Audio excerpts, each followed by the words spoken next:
जय श्री राधे कृष्ण दोस्तों इस कहानी को जरा ध्यान से सुनिए क्योंकि ये कहानी आपके बहुत काम आने वाली है। दोस्तों, अगर आप हमारे चैनल पर नए हैं तो चैनल को सब्सक्राइब जरूर कर लेना, और अगर आपको ये हमारा वीडियो पसंद आए तो कमेंट सेक्शन में जरूर बता देना। दोस्तों, किसी नगर में राघव नाम का एक लड़का रहता था। उसकी उम्र करीब 24 वर्ष थी और वह ज्यादा पढ़ा लिखा भी नहीं था। उसके पिता एक किसान थे और वह भी अपने पिता के साथ खेत में काम करता था। वह बहुत साधारण सा लड़का था। जब भी उसके सामने कोई नया व्यक्ति आ जाता तो वह उसे बात तक नहीं कर पाता था। यहाँ तक कि जिन्हें वह जानता था, पहचानता था, उनसे भी बात करने में उसे बहुत झिझकती थी। वह उनसे भी ठीक से बात नहीं कर पाता था। राघव किसी उद्देश्य के बिना दिन भर इधर उधर घूमता रहता। उसे ना किसी काम में रुचि थी, ना ही कोई ऐसा सपना था जिसे पाने के लिए वह मेहनत करता। राघव के माता पिता उसकी इस स्थिति को देखकर चिंतित रहते थे। वह सोचते थे इसका क्या होगा, ये अपने जीवन में कुछ कर पाएगा या नहीं। जब भी वह कहीं पर काम के लिए जाता तो लोग उसके इस सीधेपन का फायदा उठाते, उसे परेशान करते। वह कुछ ज्यादा कह नहीं पाता था, जिसके कारण उसे कोई कुछ भी कह जाता था और वहां से चला जाता। इन्हीं सब कारणों की वजह से उसका मन कहीं भी किसी भी काम में नहीं लगता। वह हर काम को कुछ ही दिनों में छोड़ दिया करता था। उसके मन में बहुत कुछ चल रहा था। उसके मन में विचारों के तूफान उठे थे। वह सबसे बहुत कुछ कहना चाहता था, लेकिन अपने इस आदत के कारण वह किसी से कुछ नहीं कह पा रहा था। वह अंदर ही अंदर घुटता रहा था। सारे विचार, सारी बातें उसके मन में ही दबी पड़ी थी, लेकिन कभी भी वह किसी से भी अपने मन की बात नहीं बताता था। राघव एक दिन व्यर्थ की गतिविधियों में निकलता था। वह अक्सर खुद के बारे में सोच सोचकर परेशान रहता। धीरे धीरे उसकी ये आदतें उसकी सेहत पर भी पड़ने लगी। उसका शरीर कमजोर हो गया, आंखें लाल रहने लगी और वह मानसिक तनाव महसूस करने लगा। एक दिन उसके मित्र उसकी हालत को देखकर मजाक उड़ाने लगे। उसके दोस्त ने हंसते हुए कहा, अरे राघव, तुम तो बस इसी चाय की दुकान के स्थायी ग्राहक बनकर रह जाओगे। तुम्हारे जीवन का क्या उद्देश्य है? यह सुनकर राघव को बुरा तो लगा, लेकिन उसने अपने दोस्तों के तानों को भी गंभीरता से नहीं लिया। वह लड़का बहुत ही होशियार था, लेकिन पता नहीं क्या हो गया था। वह अपने जीवन का मकसद भूल चुका था और एक अजीब सा पागलों जैसे जीवन बिता रहा था। वह दिन भर अपना समय बर्बाद करता, सोचता रहता और बेकार कामों में उलझा रहता। ऐसा लगता था जैसे उसके जीवन का कोई अर्थ ही नहीं रह गया हो। राघव एक होनहार नौजवान था, पर पिछले कुछ दिनों और कुछ महीनों से वह एक अजीब सी लापरवाही का शिकार हो गया था। न उसे कोई काम की चिंता थी, न ही खाने की। कई गंदी आदतें उसने अपने आप अपना ली थी और अपनी जिंदगी में कुछ भी विशेष करने की वजह दूसरों के मामलों में ही उलझा रहता था। दिन का ज्यादातर समय वह अपने घर पर ही बिताता। वह करना तो बहुत कुछ चाहता था, बस कुछ कर नहीं पाता था। पूरे दिन सोचता ही रहता। राघव के माता पिता, दोस्त और उसके परिवार के बड़े बूढ़े कई बार उसे समझाने की कोशिश करते। एक बार उसके पिता ने कहा कि राघव, खुद पर ध्यान दे, दूसरों की जिंदगी में ताका झाकी मत कर। जो लोग मेहनत कर रहे हैं उनके पास खुद की जिंदगी संवारने का समय नहीं है। अगर तू भी खुद पर ध्यान देगा तो तेरी जिंदगी भी बेहतर हो सकती है। दूसरों के भरोसे मत बैठो कि कोई आके तुम्हारी मदद करेगा। और वह अपने बेटों को खरी खोटी सुनाने लगे। उन्होंने उसे इतना डांटा कि वह लड़का अत्यंत क्रोधित हो गया और वहां से बिना कुछ कहे वहां से चला गया। शाम हो चुकी थी और जब तक उसका बेटा घर नहीं लौटा, माता पिता दोनों बड़े ही चिंतित थे। वे अपने बेटे को वापस घर पर देखना चाहते थे, लेकिन राघव तो भागते भागते पहाड़ की चोटी पर जा पहुंचा। वह वहां से नीचे की ओर झांका करता था और ईश्वर से कह रहा था, हे भगवान, आपने मुझे ऐसा क्यों बनाया है? लोग मेरा मजाक उड़ाते हैं, लोग मेरी हंसी उड़ाते हैं। जब मैं इस दुनिया में अपने मन की बात रख नहीं सकता, तो किसी से कुछ कह नहीं रह सकता, तो फिर मैं इस जीवन में जीकर क्या करूंगा? जब भी मैं किसी से कुछ कहने की कोशिश करता हूँ तो लोग मेरा मजाक बनाते हैं, मेरी हंसी उड़ाते हैं। यहाँ तक कि वह मुझसे कुछ भी कहकर चले जाते हैं और मैं उनका जवाब नहीं दे पाता। ऐसा जीवन जीकर मुझे क्या मिलेगा? इसलिए मैं तेरे पास आ रहा हूँ। इतना कहकर जैसे ही वह लड़का कूदने की तैयारी कर रहा था कि अचानक उसका पैर फिसल गया और वह एक ढलान से लुढ़कते हुए नीचे जा गिरा। उसका सिर चोटिल हो गया और उसके पैर में भी गहरी चोट आई। राघव उसे कराहते हुए वहीं जमीन पर बैठ गया। तभी उसने देखा कि सामने से एक महात्मा गुरु उसकी तरफ आ रहे थे। एक महात्मा थे जो जंगल में एकांत वास करते थे। महात्मा ने उसकी हालत देखी और उसे सहारा देकर उठाया।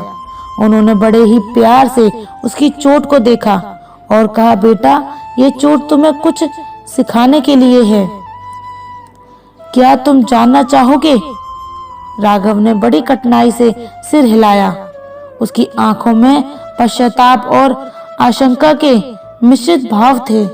महात्मा ने मुस्कुराते हुए उसे वहां पास के एक पेड़ के नीचे बिठाया और बोले, तुम्हारी जिंदगी में क्या चल रहा है? यह समझने के लिए मैं तुम्हारी हालत देखकर ही बहुत कुछ समझ सकता हूँ, लेकिन मैं चाहता हूँ कि तुम खुद बताओ कि तुम सच में अपने जीवन में खुश हो। राघव ने अपना सिर झुका दिया और तभी वह महात्मा उस लड़के से कहने लगा, बेटा, क्या बात है? आखिर तुम यहाँ पर क्या कर रहे हो और तुम अपने इस जीवन को क्यों समाप्त करना चाहते हो? ये अनमोल जीवन बहुत कम लोगों के नसीब में होता है और तुम्हें ये जीवन व्यर्थ लगता है। इस पर वह लड़का कहता है, नहीं नहीं, कुछ नहीं, मैं तो बस यहाँ से जा रहा था। तभी किसी चीज ने टकराकर मेरा पैर फिसल गया और मैं यहाँ जा गिरा। तभी वे महात्मा उस लड़के से कहते हैं, बेटा, मैं जानता हूँ कि तुम यहाँ पर क्या करने आए थे। तुम मुझसे कुछ नहीं छुपा सकते, लेकिन मैं चाहता हूँ कि तुम अपनी समस्या मुझसे खुद बताओ, तभी मैं उसका समाधान तुम्हें बता पाऊंगा। यदि तुम चाहते हो कि कोई तुम्हारी मदद करे, तो उसके लिए पहले तुम्हें ही आगे बढ़ना होगा। यदि तुम चाहते हो कि मैं तुम्हारी समस्या का समाधान करूं, तो तुम्हें मुझे अपनी समस्या बतानी होगी, वरना मैं कुछ नहीं कर पाऊंगा। उन महात्मा की यह बात सुनकर वह लड़का अपने दिल की बात कहने लगा। उसने अपनी आदतें, अपनी लापरवाही और अपने अंदर की बेचैनी सब कुछ बताया। महात्मा ने बड़ी गंभीरता से उसकी बातें सुनी। फिर उन्होंने कहा, बेटा, इस जंगल में आने का तुम्हारा मकसद आज पूरा हो गया। तुम्हें जो चाहिए था वह आज मैं तुम्हें दे सकता हूँ, पर याद रखना, असली बदलाव तब आएगा जब तुम खुद पर ध्यान देना शुरू करोगे। राघव कहने लगा कि हे गुरुजी, मेरे जीवन में कोई उद्देश्य नहीं है। मैं हमेशा खाली बैठा रहता हूँ, बस सोचता ही रहता हूँ और मैं किसी से ज्यादा कुछ कह भी नहीं पाता और मुझे समझ में भी नहीं आता कि मैं क्या करूं। मेरे पास ना तो कोई सपना है और ना ही कोई चीज जिसके लिए प्रेरणा। महात्मा के कुछ देर तक राघव को ध्यान से देखा और फिर गहरी आवाज में बोले, पुत्र, खाली बैठना सबसे बड़ा अभिशाप है। तुम्हारा मन और शरीर दोनों ईश्वर की हुई देन, अमूल्य देन है। महात्मा ने राघव को जमीन पर पड़ी एक सूखी लकड़ी उठाकर दी, जिसका बाहरी हिस्सा थोड़ा सड़ा हुआ और ऊबड़ खाबड़ था। लकड़ी पर धूल और गंदगी जमी थी और उसकी छाल झड़ रही थी। महात्मा ने लकड़ी को राघव के हाथों में रखते हुए कहा, देखो बेटा, इस लकड़ी को यूं ही जंगल में पड़ी है। इसे ना तो कोई काम आएगा, ना इसे कोई महत्व देगा। इसका महत्व और इसका इस्तेमाल करने वाला कोई नहीं होगा, क्योंकि ये अभी किसी के काम की नहीं है। राघव ने हैरानी से उस लकड़ी को देखा, जो बिल्कुल साधारण और फालतू लग रही थी। उसने सोचा कि आखिर महात्मा उसे ये लकड़ी क्यों दिखा रहे हैं और इसकी जिंदगी से क्या संबंध है। महात्मा ने उसकी उलझन को समझते हुए आगे कहा, अगर इस लकड़ी को तराशा जाए तो इसे नुकीला और मजबूत बनाया जा सकता है। अगर इसे सही तरीके से ढाला जाए और गढ़ा जाए तो ये तीर बन सकती है जिससे शिकार किया जा सकता है, या इसे एक ऐसा औजार बनाया जा सकता है जो लोगों के काम आए। महात्मा ने उस लकड़ी के टुकड़े पर अपनी उंगलियों से घुमाते हुए समझाया, यह लकड़ी अभी सिर्फ जंगल का एक टुकड़ा है। इसे देखकर कोई भी इसे फेंक सकता है, क्योंकि ये बेमतलब, बेकार और बिना किसी आकार की है। लेकिन जब इसे कोई कारीगर अपने हाथों से तराशता है तो यह एक नई पहचान पाती है। इसके उबड़ खाबड़ किनारों को काटकर इसे नुकीला और सटीक आकार देने के बाद यह किसी भी चीज को चीरने या काटने में सक्षम हो सकती है। जब यह केवल एक बेकार लकड़ी का टुकड़ा नहीं रह जाती, बल्कि एक उपयोगी औजार बन जाती है जिसे लोग महत्व दे लेते हैं। राघव इस बात को ध्यान से सुन रहा था और अब उसे धीरे धीरे समझ आने लगा कि महात्मा उसकी जिंदगी की तुलना इस लकड़ी से क्यों कर रहे हैं। महात्मा ने देखा कि राघव के चेहरे पर अब गंभीरता के भाव आ रहे हैं। फिर उन्होंने अपनी बात को और गहराई से समझाने के लिए कहा, ठीक इसी तरह तुम्हारी जिंदगी भी इस बेढब लकड़ी की तरह है। तुम में काबिलियत है, तुम्हारे पास बुद्धि है, तुम मजबूत हो, लेकिन सिर्फ बाहरी तौर पर। तुम्हारा जीवन अधूरा है और असफ हुआ है। तुम खुद पर ध्यान नहीं देते, न ही अपने समय और सामर्थ्य को सही दिशा में लगाते हो। इसलिए जैसे ये लकड़ी बेकार पड़ी थी, वैसे ही तुम्हारी जिंदगी भी बेमकसद हो गई है। महात्मा की बातों का असर राघव पर गहरा पड़ने लगा। उसे महसूस हुआ कि जैसे ये लकड़ी बिना आकार के सिर्फ एक जंगल का हिस्सा बनी रहती, वैसे ही उसकी जिंदगी भी बिना किसी दिशा के बह रही थी। महात्मा ने कहा, यदि तुम इन्हें व्यर्थ में बर्बाद करोगे तो ये जीवन भी बर्बाद कर देंगी। तो मैं सफलता के 10 नियम बताता हूँ।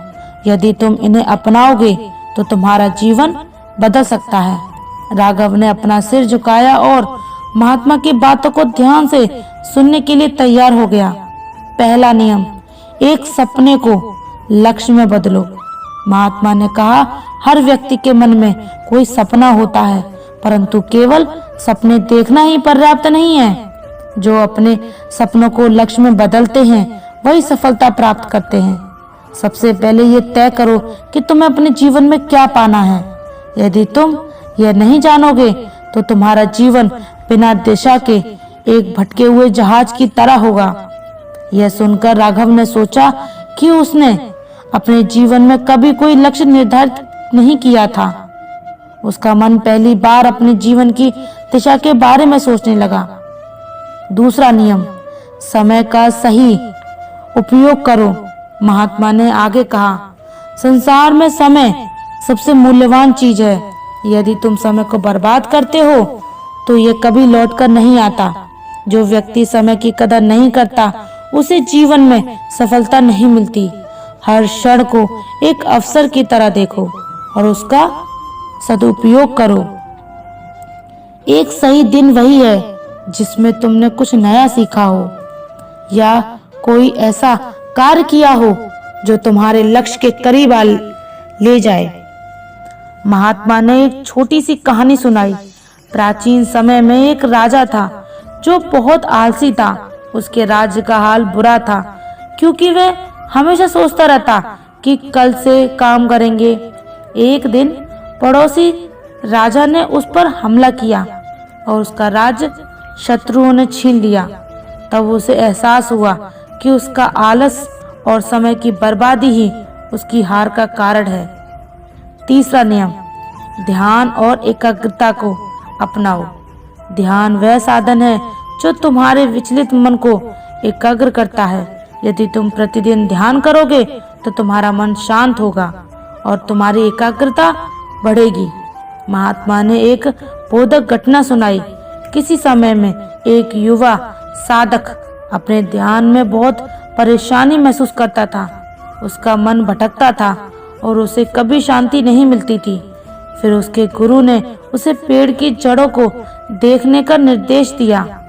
साधक ने देखा कि जड़ें जमीन में गहराई तक फैली हुई हैं और मजबूत हैं। गुरु ने कहा, जैसे जड़ें पेड़ को स्थिर बनाती हैं, वैसे ही ध्यान तुम्हारे मन को स्थिर करेगा। तब से साधक का जीवन बदल गया। चौथा नियम, छोटी छोटी आदत विकसित करो। महात्मा ने राघव को बताया, हर बड़ा परिवर्तन छोटी छोटी आदतों से शुरू होता है। तुम हर दिन एक नई सकारात्मक आदत अपनाने की कोशिश करो, जैसे सुबह जल्दी उठना, पढ़ाई करना या व्यायाम करना। लगातार छोटे छोटे सुधार तुम्हें महान उपलब्धियों तक ले जाएंगे। राघव को याद आया कि वह कभी अनुशासन में रहा ही नहीं। उसने सोचा कि अगर वह अपनी आदतें सुधारना शुरू कर दे तो शायद उसका जीवन भी बेहतर हो सकता है। पांचवा नियम, स्वास्थ्य पर ध्यान रखो। महात्मा ने गंभीरता से कहा, एक स्वस्थ शरीर में ही स्वस्थ मन का निवास होता है। यदि तुम अपने शरीर का ध्यान नहीं रखोगे तो तुम्हें सफलता प्राप्त करने में कठिनाई होगी। तुम व्यायाम करो, पौष्टिक आहार लो और अपनी दिनचर्या में संतुलन बनाए रखो। स्वस्थ ही सबसे बड़ी पूंजी है। राघव ने यह सुनकर सोचा कि वह कितना कमजोर हो गया था।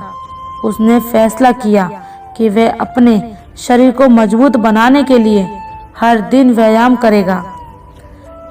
नियम नंबर 6, सकारात्मक सोच रखो। महात्मा ने कहा, यदि तुम अपने जीवन में सकारात्मक सोच अपनाओगे तो तुम्हें हर स्थिति में अच्छा दिखने की आदत हो जाएगी। तुम अपने विचारों को नियंत्रित करो क्योंकि वही तुम्हारे कार्य को प्रभावित करते हैं। नकारात्मक सोच सिर्फ बाधाएं खड़ी करती हैं। सातवां नियम, आत्म अनुशासन का पालन करो। आत्म अनुशासन के बिना तुम किसी भी लक्ष्य को प्राप्त नहीं कर सकते। महात्मा ने कहा, खुद को अनुशासित करना सीखो। ये जानो कि कब क्या करना है और कब क्या नहीं करना। अपने समय और ऊर्जा का सही दिशा में उपयोग करो। 8वां नियम, सफलताओं से सीखो। विसफलताओं से जीवन में असफलता ही तुम्हारा सबसे बड़ा शिक्षक है। तुम असफलताओं को अपने अनुभव की तरह देखो और उनसे सीखो। महात्मा ने आगे कहा, 9वां नियम, हर दिन कुछ नया सीखो। महात्मा ने कहा, ज्ञान अर्जित करने से तुम अपने जीवन में नई ऊंचाई पा सकते हो। हर दिन कुछ नया सीखने की आदत डालो, चाहे वे किताबें पढ़कर हो, किसी विशेषज्ञ की सलाह लेकर या अपने अनुभवों से सीखने की प्रक्रिया कभी समाप्त नहीं होती। 10वां नियम, कभी हार मत मानो। एक बार एक मूर्तिकार ने एक सुंदर मूर्ति बनाने की कोशिश की, पर बार बार उसकी मूर्ति टूट जाती। उसने हार नहीं मानी और हर बार अपनी गलती से सीखता रहा। आखिरकार 3 महीने की कड़ी मेहनत के बाद उसने एक उत्कृष्ट मूर्ति तैयार की जिसने उसे प्रसिद्ध बना दिया। महात्मा की ये बातें सुनकर राघव की आंखें खुल गईं। उसने अपने जीवन में बदलाव लाने की ठानी। महात्मा के इतने प्रेरणादायक नियम सुनकर फिर वह अपने घर लौट आया। धीरे धीरे उसने अपनी आदतें सुधार ली। वह अनुशासन के साथ अपने काम करने लगा, समय का पालन करने लगा और हर रोज आत्मनिरीक्षण करने के लगा। उसकी सोच में बदलाव आने लगा और उसने खुद पर ध्यान शुरू कर दिया। कुछ ही महीनों में उसकी आदत और मेहनत रंग लाई। अब लोग उसकी तारीफ करने लगे, उसके परिश्रम और अनुशासन की मिसाल देने लगे। राघव ने खुद को उस सूखी लकड़ी की तरह महसूस किया जिसे तराशा जा चुका था। उसकी जिंदगी अब उस लोहे की तरह मजबूत हो गई थी जो किसी भी मुश्किल को काट सकती थी।